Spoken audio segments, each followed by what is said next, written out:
Comme chaque année depuis 6 ans, l'association régionale Création Art Nature et Édition expose ses œuvres au parc forestier pour promouvoir les artistes et les créateurs locaux. Ils sont une quinzaine cette année à exposer sur le thème Termites et légendes. L'occasion de montrer son savoir-faire et de raconter sa propre histoire, comme Claire, sculptrice sur métal qui ne manque pas d'imagination. Des pièces de moto, des fers à cheval, des couteaux. Par exemple, sur cette pièce, vous avez une pince là, voyez.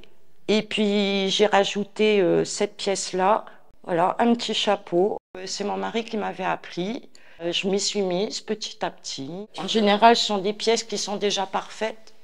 Donc il faut simplement avoir un peu d'imagination et on peut créer tout ce qu'on veut. C'est une thématique qui s'inscrit complètement dans le parc forestier, puisqu'on est toujours dans la nature. Et puis bon, pour aller un peu sur l'imaginaire, mythes, légendes, voilà, ça paraissait une belle évidence.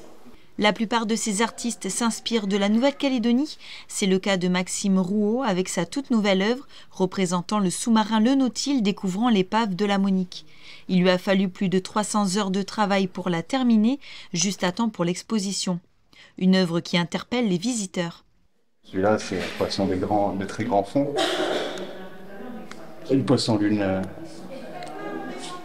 Ça, c'est certainement un hommage au poisson-lune de 2 tonnes qui a été trouvé il y a peu de temps. C'est intéressant, là, on découvre plein d'univers différents en fait. L'artiste qui a exposé il y a 2 mois au Grand Palais à Paris est ravi d'exposer au Parc Forestier, un lieu qui l'inspire même pour ses prochaines créations. C'est que je vais essayer de commencer à développer toute une gamme plutôt forestière, plutôt on va dire jungle entre guillemets, avec les animaux justement qu'on peut retrouver au Parc Forestier, qui sont des sujets super intéressants à dessiner en termes de couleurs, de formes. Et là, ça permet de se remettre dans un nouveau contexte et de se reprojeter dans de nouvelles expositions aussi.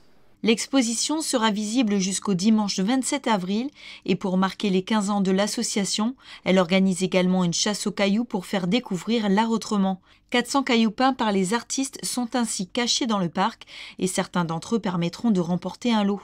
Une grande chasse aux œufs pour ceux qui préfèrent le chocolat sera également organisée pour tous ce dimanche.